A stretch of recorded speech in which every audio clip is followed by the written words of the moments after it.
વિકાસને સૌથી વધુ મહત્વ આપતી ભાજપ સરકારને ક્યાંક ખબર નહીં હોય કે વિકાસ તો દૂરની વાત પણ અમુક એવા ગામડા છે જ્યાં લોકોને જરૂરી સેવાઓ પણ નથી મળતી. જી હા, આજે એક એવા ગામડાની વાત કરવી છે જેમાં શાળા પાસે પૂરતા ઓરડા નથી. વિદ્યાર્થીઓને ભણવામાં તકલીફ પડે છે. અમુક ઓરડામાં સમયસર રિપેરિંગ થતું નથી. ચોમાસામાં છત પરથી પાણી ટપકે છે. વિદ્યાર્થીઓની આ વેદનાનો અહેવાલ લઈને આવ્યા છે છોટાઉદેપુરથી અમારા રિપોર્ટર રેહાન પટેલ. એની વિગતે વાત કરવી છે આ વિડીયો. નમસ્કાર, વાઇબ્સ ઓફ ઇન્ડિયા સાથે હું પાર્થ.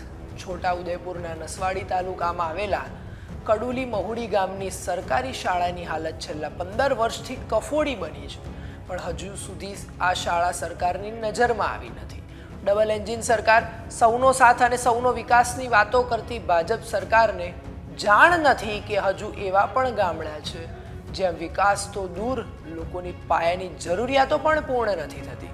તેવા જ એક ગામ કડુલી મહુડીમાં વિદ્યાર્થીના સારા શિક્ષણ માટે પૂરતા ઓરડા નથી, અને જે ઓરડા છે તેની હાલત એટલા હદ સુધી કથળી ચૂકી છે જેમાં વિદ્યાર્થીઓને સારું શિક્ષણ આપવું અઘરું બન્યું છે. આ ઉપરાંત ચોમાસામાં છત પરથી પાણી ટપકે છે અને શાળા પાસે વિદ્યાર્થીને રમત ગમત અને વ્યાયામ કરાવવા માટે પણ પૂરતી જગ્યા નથી. આ સમસ્યા પર શાળાના વિદ્યાર્થી શું બોલ્યા, ચાલો સાંભળીએ. 11મા ધોરણમાં અભ્યાસ કરું છું. અહીં માધ્યમિક અને ઉચ્ચતર માધ્યમિક શાળાની બિલ્ડિંગ નથી. અમે પ્રાથમિક શાળામાં અભ્યાસ કરીએ છીએ. અમને શાળાના ઓરડા ઓછા પડતા હોવાથી અમને બેસવાનો બહુ તકલીફ પડે છે. અમે અહીંયા સારી રીતે અભ્યાસ કરી શકતા નથી.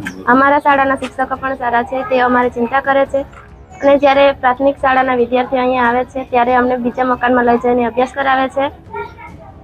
અને સરકારને એ વિનંતી છે કે અમને શાળાનું બિલ્ડિંગ બનાવી આપે. આ સિવાય પણ શાળાના પ્રાથમિક અને માધ્યમિક વિભાગના આચાર્યએ તેમની આ વ્યથા ઉપર ટિપ્પણી કરી છે. તો તેમને શું કહ્યું, ચાલો સાંભળીએ. કડુલી મહુડી પ્રાથમિક શાળામાં બાલવાટિકાથી 8મા સુધી 130 બાળકો છે, અને માધ્યમિક ને ઉચ્ચતર માધ્યમિકમાં 9 થી 12માં 110 બાળકો છે.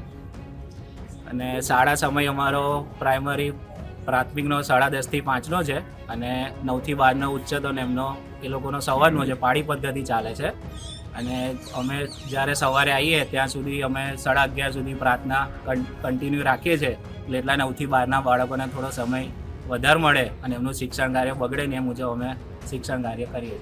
કેટલા વર્ષથી આવું કરો? આ 7-8 વર્ષથી આવું ચાલે છે. એક જ કેમ્પસમાં બે પાળી પદ્ધતિથી 1 થી 12ની શાળા ચાલે છે. માધ્યમિક ઉચ્ચતર માધ્યમિક શાળા કડુલી મહુડી એ પ્રાથમિક શાળાના બિલ્ડિંગમાં ચાલે છે.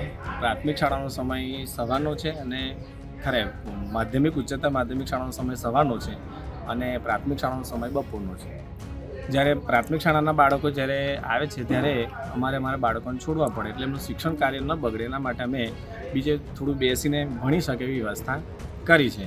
પણ પોતાના ઓરડા ન હોવાના કારણે શું છે, લેબ છે એ અમે બનાવી શકતા નથી, અને મેદાનનો પણ પ્રશ્ન છે. એટલે બાળકોને સ્પોર્ટની એક્ટિવિટી કરાવી હોય તો એ પણ પ્રશ્નો થાય છે. જો પોતાનું બિલ્ડિંગ માધ્યમિક ઉચ્ચતર માધ્યમિક શાળાનું હોય તો તમામ પ્રકારની સુવિધાઓથી સજ્જ એવું શિક્ષણ કાર્ય આપણે આપી શકીએ. એટલે અમે એવું ઈચ્છીએ છીએ કે આ શાળાનું પોતાનું બિલ્ડિંગ બને. શિયાળામાં કે ચોમાસામાં બાળકોને આવવામાં થોડું તકલીફ પડતી હોય છે, પણ બાળકો પોતાની રીતે શાળાએ આવી જતા હોય છે. આ શાળાની હાલત વિશે તમારું શું કહેવું છે, અમને કોમેન્ટ કરી જરૂરથી જણાવશો, અને આવી અવનવી અપડેટ્સ માટે જોતા રહો વાઇબ્સ ઓફ ઇન્ડિયા.